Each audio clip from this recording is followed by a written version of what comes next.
দর্শন পরিচয় চ্যানেলে সবাইকে ওয়েলকাম। আজকে এপিসোডে আলোচনা করব দর্শন কি এবং কেন দর্শন সম্পর্কে আমাদের জানতে হবে।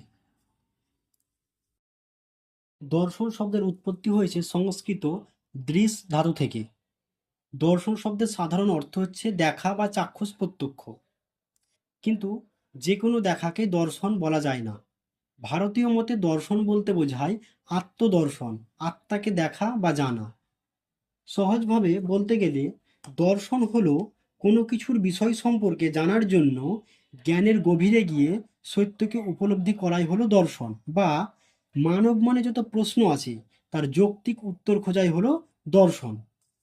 এবার আসি, কেন আমাদের দর্শন সম্পর্কে জানতে হবে। জীবন ও জগৎ সম্পর্কে পরিষ্কার ধারণা পেতে হলে আমাদের দর্শন সম্পর্কে জানতে হবে।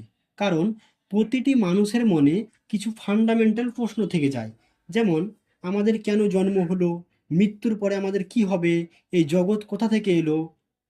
এই ধরনের কিছু ফান্ডামেন্টাল প্রশ্নের যৌক্তিক সমাধান ও যৌক্তিক উত্তর খোঁজার জন্য দর্শন মূলত মানুষের জীবন এবং জগতের মৌলিক বিষয়গুলি নিয়ে আলোচনা করে। পৃথিবীতে মানুষের দ্বারা যত কিছু সৃষ্টি হয়েছে সব কিছুই দর্শন। একজন মানুষের ব্যক্তিগত মতবাদ বা ব্যক্তিগত মতামতই হলো দর্শন। পৃথিবীতে যত জ্ঞান এসেছে সব কিছুই দর্শনের মাধ্যমে এসেছে। জ্ঞান ছাড়া কোনো দর্শন হয় না। জ্ঞানের গভীরে গিয়ে কোনো কিছু জানা বা নতুন কোনো কিছু আবিষ্কার করাই হলো দর্শন।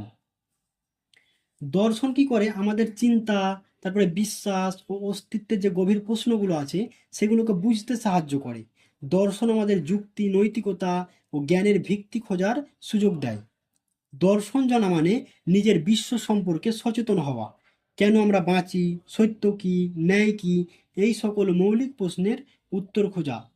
দর্শন আমাদের সমালোচনামূলক চিন্তার দক্ষতা বাড়ায়, পক্ষপাতহীনভাবে যুক্তি বিশ্লেষণ করতে শেখায়, জীবনকে অর্থপূর্ণভাবে দেখতে সাহায্য করে। তারপরে দর্শন আমাদের বুদ্ধি বা বুদ্ধিভিত্তিক স্বাধীনতা দেয় এবং জটিল সমস্যাগুলিকে গভীরভাবে বুঝতে শেখায়। এক কথায়, কোনো কিছু সম্পর্কে পরিষ্কার ধারণা পাওয়ার জন্য দর্শনকে জানতে হবে।